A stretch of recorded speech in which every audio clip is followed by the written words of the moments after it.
আজি ভিডিঅ'টো কিছুমান মানুহক সজাগ হ'বৰ কাৰণেহে মই বনোৱা আছে দেই। মই সিমানটো নাজানো, আপোনাৰ যদি কিবা এটা ভুল হয় ধৰি লওক হেৰি কৰি দিব, শুধৰাই দিব। এই আমি আগতে বুৰঞ্জী পঢ়িছিলোঁ, এটা কথা জানো যে মানসকল আহিছিলে 1870 খ্ৰীষ্টাব্দত। তাৰপিছত মানক খেদিবৰ কাৰণে ব্ৰিটিছ আহিল, ব্ৰিটিছৰ দ্বাৰা খেদোৱা হ'ল। ব্ৰিটিছে তাৰপিছত কি হ'ল, বজাৰৰ দ্বাৰা বুদ্ধি কৰি পিনে তাৰপিছত এটা সময়ত শাসন কৰিবলৈ ধৰিলে। ঠিক তেনেকুৱা এতিয়া সেই সূত্ৰটো চলি আছে, বুজি পাইছেনে? এতিয়া বাংলাদেশী নামত বাংলাদেশী খেদিছে, ঠিক আছে, বাংলাদেশী খেদিছে হয়, কিন্তু আমাৰ অসমত কিছুমান এনেকুৱা মানুহক শাসন দিব বিচাৰিছে, অনা অসমীয়া, যি নেকি অসমীয়া ক'বই নাজানে। সেইটোৰ ওপৰত মই সদায় কৈ আছোঁ দেই, যি নেকি অসমীয়া ক'বই নাজানে। এতিয়া চাওক, তেনেকুৱা মানুহৰ যদি এটা সময়ত যদি আমাক শাসন কৰিবলৈ হয়, অসম হৈ থাকিব না কওকচোন? কাৰণ বৰ্তমান সময়ত আমি দেখি আছোঁ বিহাৰীয়ে কেনেকৈ উপদ্ৰৱ কৰিছে। আপুনি তিনিচুকীয়া যাওক, আপুনি গুৱাহাটীলৈ যাওক, বিহাৰীক আপুনি মাত এষাৰ হেৰি কৰিব নোৱাৰে, দম এটা দিব নোৱাৰে। যি নেকি অসমীয়া নাজানেই, তেনেকুৱা মানুহে আমাৰ অসমীয়া মানুহক কেনেকুৱা ব্যৱহাৰ কৰিছে আপোনালোকে ছ'চিয়েল মিডিয়াত হওক, নিউজত হওক, আপোনালোকে দেখি আছে। এই ক্ষেত্ৰত এতিয়া কি হ'ল, আমাৰ অসমত যদিহে আমাৰ অন্ধভক্তসকলে যদি বুজি নাপায়, মাথাত যদি সেই একো নাথাকেই ন, একো যদি বুজিবলৈ চেষ্টা নকৰে, মাথাটো নাই বাৰু, তো একো যদি বুজিবলৈ চেষ্টা নকৰে, কিন্তু এটা সময়ত অসমখন ধ্বংস হ'বলৈ গৈ আছে, বুজি পালে নাই? সেই গুপ্তা নে কি সেই মানুহজন অসমীয়া ভালকৈ নাজানে, ঠিক আছে। তেনেকুৱা মানুহজন যদি গুৱাহাটীতে যদি জিকি যায়, কাৰণ গুৱাহাটী আমাৰ কি হ'ল, দিছপুৰ হ'ল আমাৰ ৰাজধানী ধৰ, তেনেকুৱা এডোখৰ জেগাতে যদি এজন অনা অসমীয়া মানুহ জিকি পিনে আমাক যদি শাসন কৰিবলৈ হয় এটা সময়ত, বা গুৱাহাটী সমষ্টিটোত যদি শাসন কৰিবলৈ হয়, ভাবি চাওক ইয়াত কাৰ উপদ্ৰৱ চলিব? অসমীয়া চলিব নে বিহাৰী চলিব? কওকচোন। তাৰপিছতে আহিলোঁ গুণ্ডাৰাজ।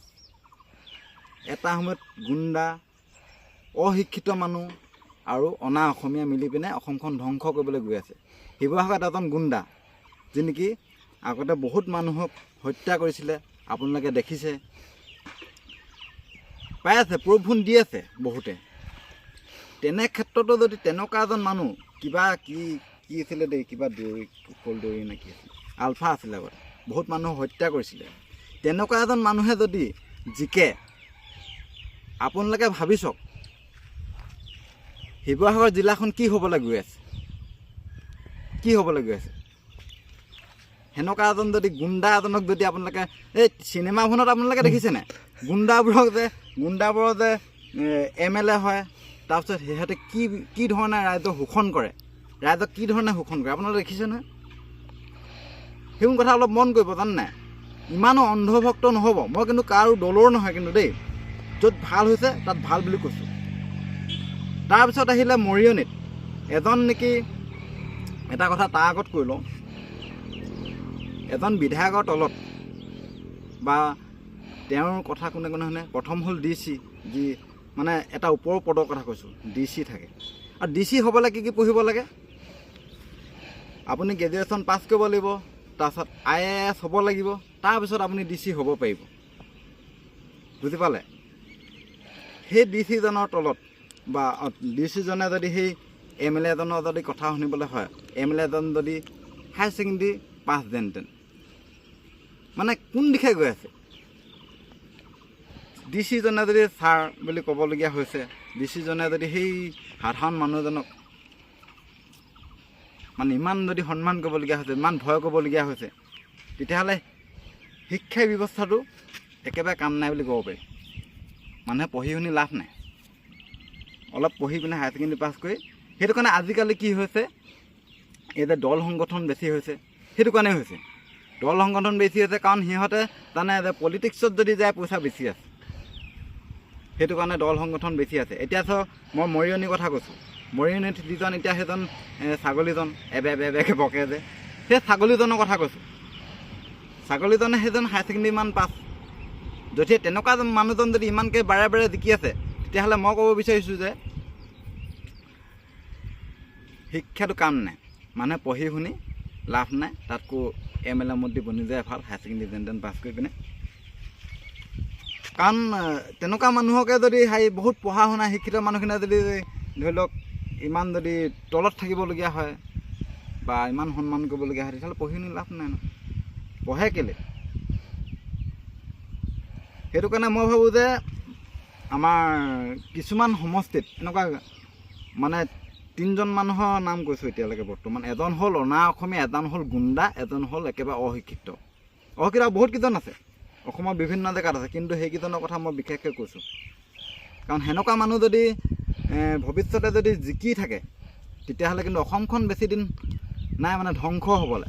কাৰণ অনা অসমীয়া উপদ্ৰৱ বেছি হ'ব।